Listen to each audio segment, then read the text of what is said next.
And welcome to the Janney Montgomery Scott Managers Report, here with York Revolution manager Chris Hoyles. Kind of a special night here tonight as the Revs open Sovereign Bank Stadium for the first time ever. And Chris, we'll start with that. Walking in here today, just give me your overall first impressions of the way this place looks, and obviously not finished yet. It will get a lot better, but it already looks pretty great, doesn't it? The team was awesome. They were, and even talking to guys now that were on that team, they always talk about how neat that first team was, and I mean, they had to be. The stuff that they had to deal with, you know, not having showers on site and living in those tiny trailers for home games, the dirt pile in the outfield before everything was finished. I remember that they would take, well, not batting practice, but they would hit off a tee outside the trailers on the dirt, on the rocks out there. Chris Hoyles and I had a stump that we would sit on to record our show every day.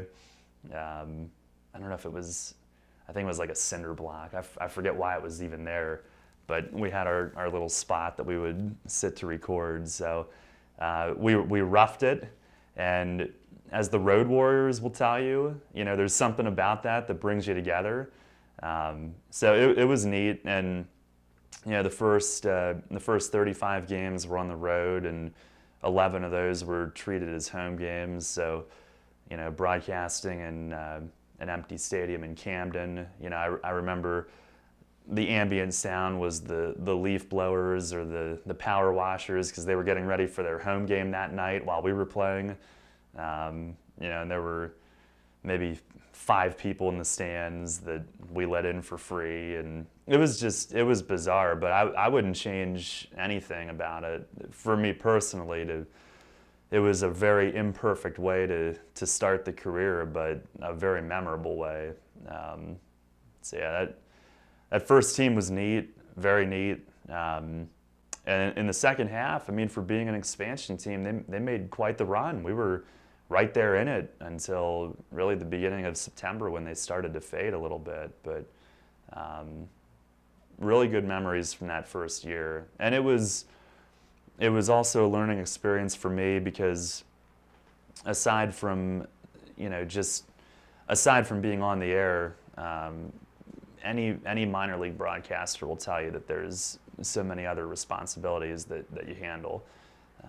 And mine are evolving now that we own the radio station. But for a lot of years, it was doing the game notes and still is. But you know, writing the post-game recap for the website. And the first year, the amount of time that I spent on that stuff, I'm not sure how I got through it. I remember how much weight I lost that first year from not eating very much or very well.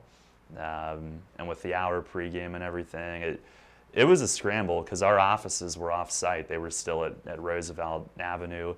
So I would have to go there and print everything and run it back to the half-finished stadium and have it ready for the media, and then, you know, go get interviews and hustle back and be ready for the hour pregame. And you know, there's always unexpected things that happen. So if a pregame interview was running late, there were a lot of nights that I was running back at 6 o'clock to be there on time, and then I'm out of breath when it's time to go on air. So I learned that lesson.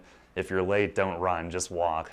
You know, you'll get on when you get on. But the first year, it was so much fun, but it was a little stressful, though. It felt hectic to get through it, and it was rewarding once everything was finished and we could kind of settle in and call it home.